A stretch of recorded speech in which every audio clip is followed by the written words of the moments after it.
Assalamu alaikum wa rahmatullahi wa barakatuhu. In today's session, we will start the throat letters. Throat has 3 articulation points for 6 letters. Today we will do letter Ha and Ain, which are articulated from the middle of throat.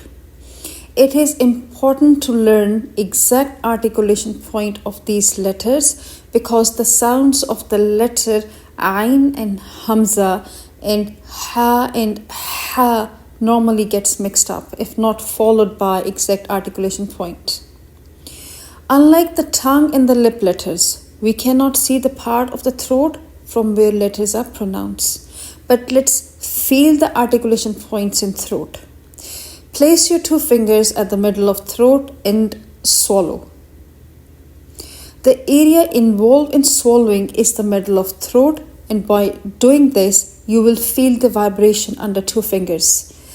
Letter Ha is a hums letter.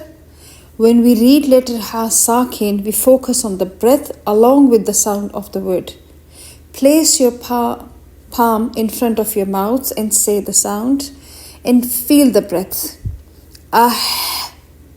In a word, it is Subhanaka nusabbihu ahada hittatun, and Sakin nahnu yahzanun.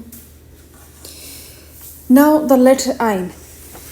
Letter Ain is the second letter articulated from the middle of throat. Ain is a Jahar letter, meaning reciter will rely on the sound of the letter and not the breath. Letter Ain Sakin I would practice here with any other letter but not Alif or the Hamza. For example, Ya'lam. No dragging of the sound like the letter Ha. Again, keep your 2 fingers at the middle of the throat and say Ya'lam. The stronger the vibration, the stronger the articulation point.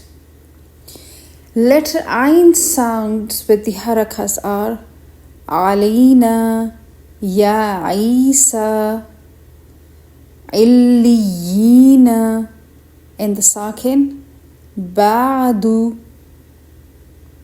When reading with the haraka, follow the mouth movements. With the fatha, open your mouth by dropping your lower jaw. With kasra, drop your lower lip. And for the dhamma, make your lips or mouth round first and then say the sound. And this brings us to the end of today's session. Jazakumullahu khairan.